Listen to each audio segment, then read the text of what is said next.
Prenons un peu de recul. Nous avons l'impression d'avoir beaucoup de cas. Le premier, c'est une définition, et en plus, c'est un calcul facile à faire.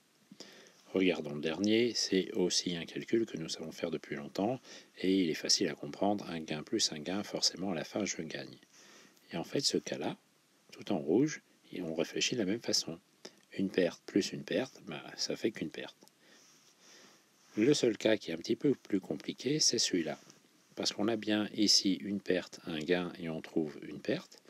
Autrement dit, un négatif, un positif, on trouve un négatif. Et ici, un gain, une perte, mais on a un gain. Donc ça peut varier selon les cas. Ce qui va compter, c'est est-ce que la perte est plus importante que le gain, ou est-ce que le gain est plus important que la perte. Donc c'est vraiment ces deux cas-là où il faudra être attentif. Alors reprenons cette explication avec les nombres négatifs et positifs. C'est la même façon de réfléchir.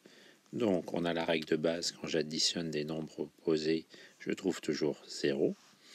Quand on va additionner que des gains, c'est-à-dire que des nombres positifs, ici forcément on aura un gain, donc on trouvera un résultat positif. Et quand on va additionner que des nombres négatifs, forcément on additionne des pertes, on a un résultat qui est négatif, c'est-à-dire une perte. Donc ces deux cas-là vont ensemble et sont très faciles à gérer. Là où ça se complique un petit peu, c'est quand on va additionner des gains et des pertes.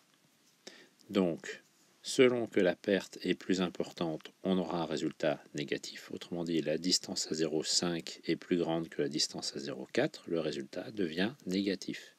Et si jamais c'est le gain qui est le plus important, autrement dit, la distance à 0 qui est 5 est toujours plus grande que 4, mais cette fois-ci c'est positif, le résultat sera positif.